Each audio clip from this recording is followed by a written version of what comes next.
on managing your anxiety. You can also follow me on Twitter at MOC with Tiffany and at Facebook at Tiffany Warner. And once again, the website is momentsofclaritywithtiffany.com. Thank you so much for your support and for listening to your show, because change can only come when we stand together as one. This is the Tan Talk Radio Network. We are back to Moments of Clarity with Tiffany Warner.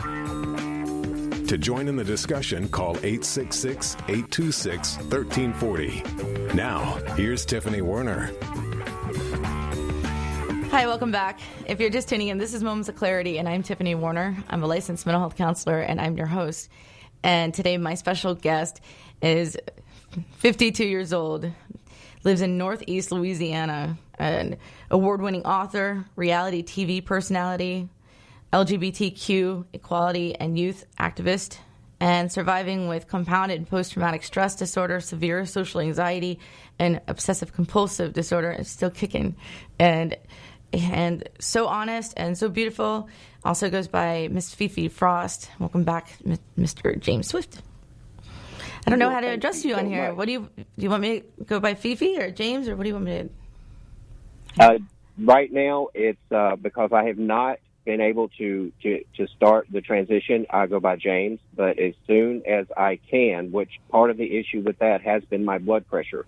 Once you start with hormones and things like that, then you have to be prepared for how the body's going to react. And I have reconciled to myself that if I'm not going to be able to transition, that's fine. I will continue my drag career. But health is most important. And what I really want people to understand when it comes to mental health, and I've been struggling with this for most of my life, is that the last person that you can give up on is yourself. That you are worthy of happiness and clarity and self-respect.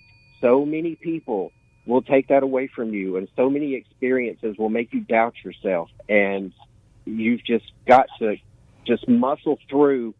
The therapy that I'm in now is the toughest thing I've ever done in my life. We're doing tapping and regression and reliving each trauma from the earliest age I can remember in order to knock the foundation out of the final traumas or the later traumas. But each time something happens, we build a wall.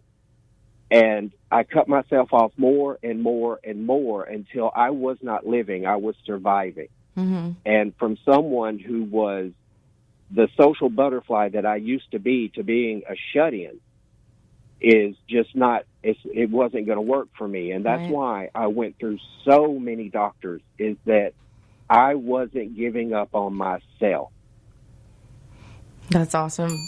It's sometimes making a timeline. I do that with a lot of clients that can't quite remember or put, like you said, a wall on past traumas. And you can't heal from a current trauma unless you deal with the past ones, because the past ones will always trigger new ones. And you have to start from the beginning. And that's really a painful process to go through emotionally, and it's exhausting.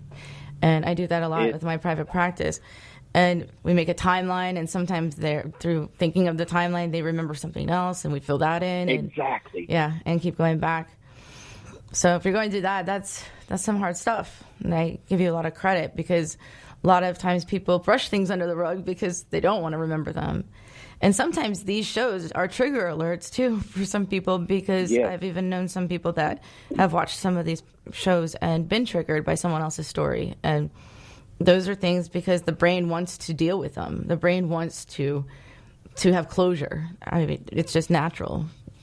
We can't go through a trauma and just try to forget about it. Our minds won't let us. And so that's where the triggers come in. And so it can trigger. I can be watching. Go ahead. I can be watching a television show, and something just as simple as watching a movie, and then somebody grabs somebody and put them in a van, and instantly I'm shaking.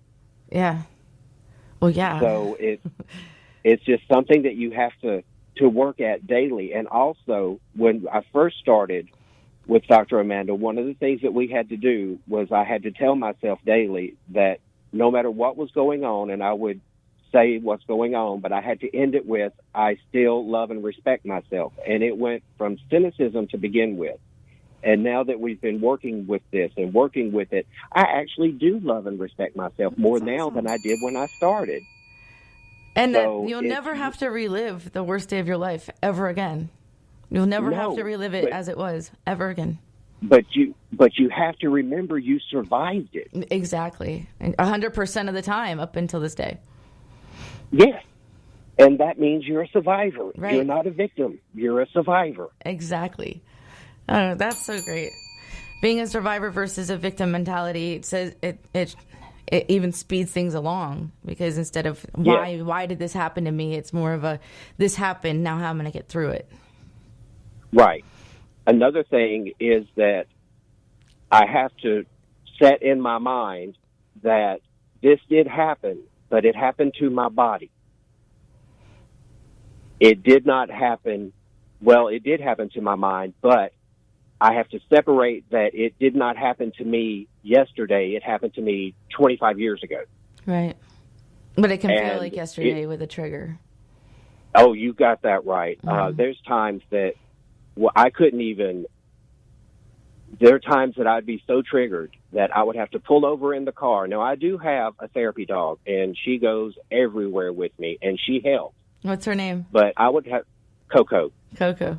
She's a little Pomeranian. Therapy dogs work. Yes, they do. Once you get one and once they're trained, or if you get it already trained, mine, I got to work with her with the training.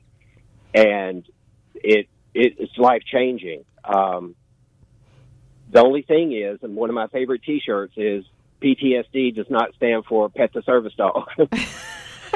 Because people will run up to you, and then, here's adorable little Coco working her butt off trying to keep me calm. Yeah. And she knows when my blood pressure goes up, and she knows what she needs to do to distract me. And then these people run up, and she was like, back off, I'm working here.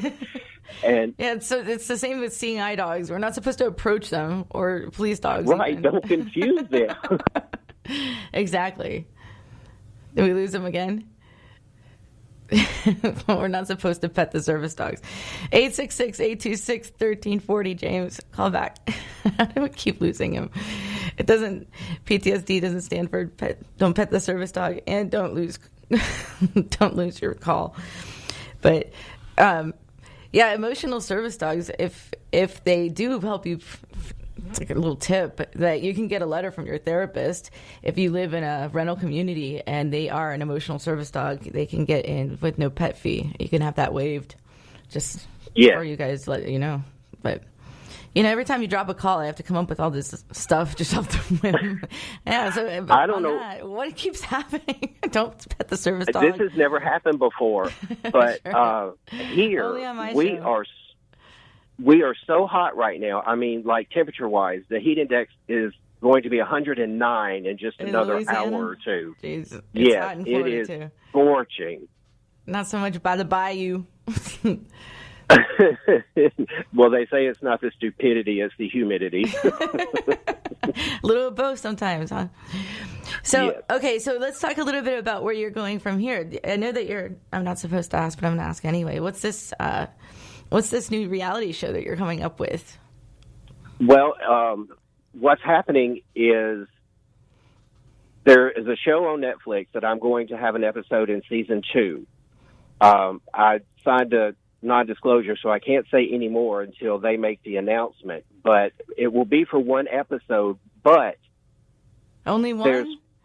Yes, but there's options from there because it depends on the response I get to telling my life story. Oh, wow. So, yeah, it was an intense filming time. I mean, it was unbelievable. But I'm sure you're going to get a powerful response if you start from the beginning like you've done with us. Before, I hope so. We will see. And then your book and everything. My third book is coming out soon. It's the medical murder mystery. So we'll see how that works. And then I have a book signing at an LGBT film festival soon. And these are things I could not do a year ago. I've let so many opportunities pass by because of my anxiety. And that's why I want people to know that you are worth the effort. Get out there and get the help you need. My life is changing positively daily. I can't wait to be out and be this person. Well, I'll never be the person that I was, but I can be the best self that I can be now.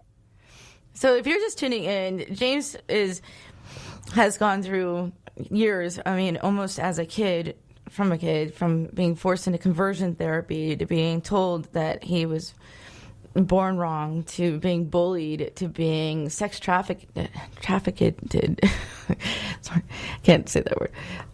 To just sexual abuse, to every type of trauma, and now 52 years old, and still saying that it's still possible for therapy.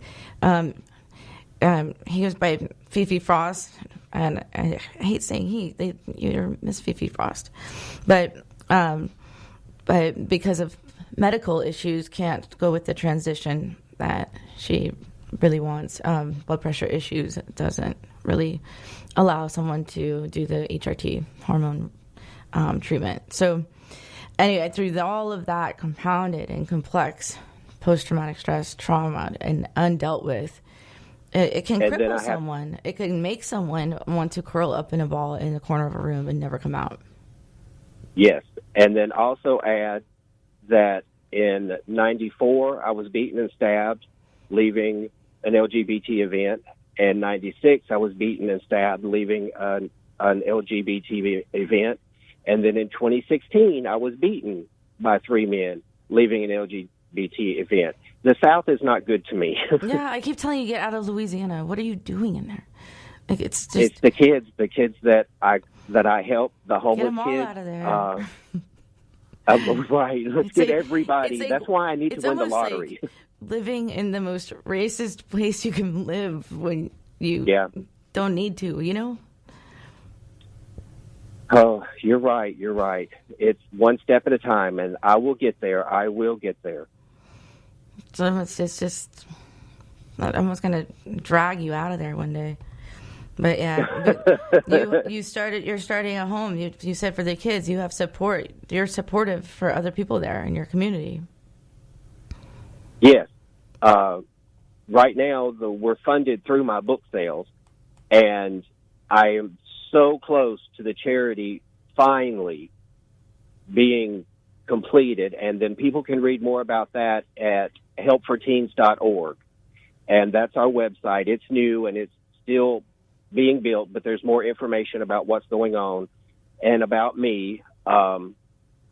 There's just I've limited myself for so long that I'm no longer going to let that happen. It is time for me to get out there. I'm 52, and I know that I'm past. The nightstick. Oh, I would bear love repellent. it. I don't know. Arm yourself coming out of those bars. Well, I'm very cautious now when I go places, and I'm constantly on alert. And I've not had anything bad, but I have, been called names, and I have had people vandalize my car, and I have had people do different things. They always let me know that they're out there. And then with my public life, and especially being excited that I'm going out and doing things, then I have to announce where I'm going to be, and then I have to worry if someone showed up or is going to show up to try to cause trouble. Right. But I can't dwell on that because I have a purpose. Well, eventually, maybe. But I've had people tell me, well, buy a weapon. I cannot do that, and I won't do it because not a weapon. I know I would use it. Bear repellent. It's like mace, pepper spray, but it's like 30 feet. I do have mace that I take with me. I've got one on my keychain, and I've got one. I'm like always going to be, with my luck, I'll be downwind, and it'll like hit me in the face. I've only had to use it once, and with the power that it sprayed out, there made no difference about downwind or anything. The guy, I got him 20 feet from me as he was coming at me, and he hit the ground, and I took off running. Good for you. There you go. So at least have something on you. Yes. And that if I can get to my fiat, then I'm out of there. Your fiat.